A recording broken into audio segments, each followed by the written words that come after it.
رسول صلی اللہ علیہ وسلم تشریف لے کر آتے ہیں۔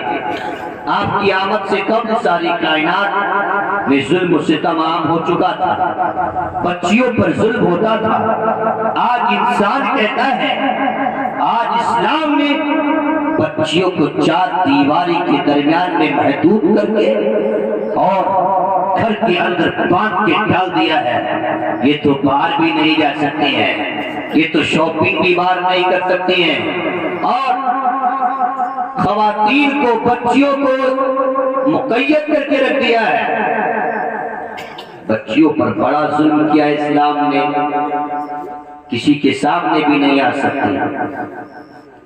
یقیناً یہ جو معترض اعتراض کرنے والا ہے دو حال سے خالی نہیں ہے، یا تو اس معترض کے دل میں حسد ہے تو حسد کی بنا پر یہ بول رہا ہے اور اس کو علم نہیں، یا پھر علم تو ہے لیکن اس نے علم ٹھیک سے حاصل نہیں کیا، یعنی ایجوکیٹڈ انسان ہے کہ کیا سمجھے کیا قرآن ہے، کیا سمجھے کیا حدیث نبویہ ہے۔ اردو لینگویج پڑھ کر کیا کوئی قرآن کریم کو سمجھ پائے گا؟ نہیں سمجھ سکتا ہے نا۔ قرآن کریم کو سمجھنے کے لیے عربک زبان کا سمجھنا ضروری ہوگا۔ آج انسان کہتا ہے اسلام نے بچیوں پر ظلم کیا ہے اس لیے کہ اس بچیوں کو، انہوں کو چار دیواروں کے درمیان میں قید کر کے رکھ دیا ہے۔ میں بڑا ذمہ داری کے ساتھ، اختصار شدید کے ساتھ میں اس کا دفاع کرنا چاہوں گا، اس طرح سے ہمارے بڑے علماء نے اس کا دفاع کیا ہے۔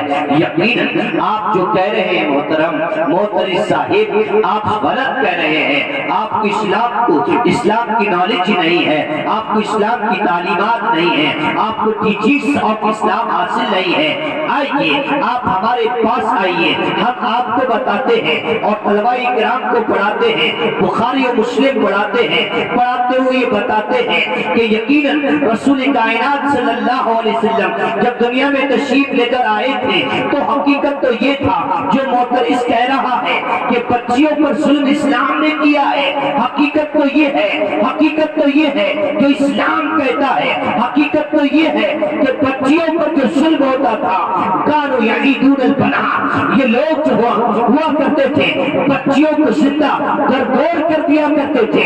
یہ اسلام آنے سے قبل کا واقعہ ہے۔ جب اسلام تشریف لے کر آتا ہے، رسول آخر الزمان تشریف لے کر آتے ہیں، نبی رحمہ تشریف لے کر آتے ہیں، تو بچیوں پر جو ظلم ہو رہا تھا، انہیں زندہ درگور کیا جا رہا تھا، اس ظلم کو ختم کیا گیا۔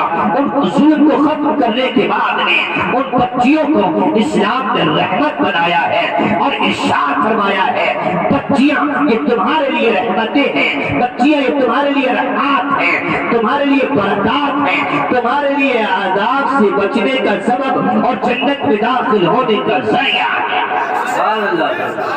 کون کہتا ہے اسلام نے بچیوں پر ظلم کیا؟ یقیناً پوری کائنات میں کوئی بھی نہ کہہ پائے گا سوائے دو انسانوں کے، ایک تو ان ایجوکیٹڈ انسان جس کو علم ہی نہیں ہے، اور ادھر کی نالج، جہاں کی نالج، وہاں کی نالج۔ ارے یہ اس طرح سے آپ کو اسلام کی نالج صحیح معنوں میں حاصل نہیں ہو سکتی ہے نا۔ اسلام کیا ہے، اس کے خالی لفظ پر، اسلام کی میننگ پر غور کیا جائے تبھی آپ کو یہ معنی سمجھ میں آ جائے گا۔ اسلام کی معنی امن ہے، اسلام کے معنی شانتی ہے، اسلام کے معنی طمانینہ ہے۔ مطلب یہ ہے جو بچیوں پر پہلے ظلم ہوا کرتا تھا، ستم ہوا کرتا تھا، اور مطلقہ عورتوں پر جن کے خادموں کا، جن کے شوہروں کا، جن کے ازواج کا انتقال ہو جایا کرتا تھا، ان کے اوپر جو ظلم و ستم ہوا کرتا تھا، اسلام تشریف لے کر آیا ہے، نبی آخر الزمان تشریف لے کر آئے ہیں، اس ظلم و ستم کو عام کر دیا ہے۔ اب بچیاں امن میں آ چکی ہیں، اب عورتیں امان میں آ چکی ہیں، اب کسی بچی پر ظلم نہیں ہوگا، کسی خاتون پر ظلم و ستم نہیں ہوگا، کیونکہ اسلام آ چکا ہے۔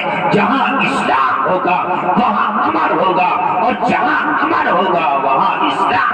سبحان اللہ، سبحان اللہ، سبحان اللہ۔ اسلام کو امن سے الگ نہیں کیا جا سکتا ہے، لیکن یہ معترض کافی اعتراض لے کر آیا تھا، بولتا ہے بچیوں پر کافی ظلم کیا ہے، اکیلے مارکیٹ نہیں جا سکتی۔ کتنا بڑا ظلم کیا! یقیناً معترض صاحب آپ کا یہ اعتراض ٹھیک نہیں ہے۔ اسلام نے حکم دیا کہ خواتین اکیلے مارکیٹ میں نہ جائیں، یہ بھی اسلام نے عدل کیا، کیونکہ شیاطین انسان کا دشمن ہے اور وہ غلط وساوس لے کر آتا ہے۔ اللہ نے ارشاد فرمایا شیاطین تمہارے دشمن ہیں، لہذا تم بھی ان کو اپنا دشمن بنا لو۔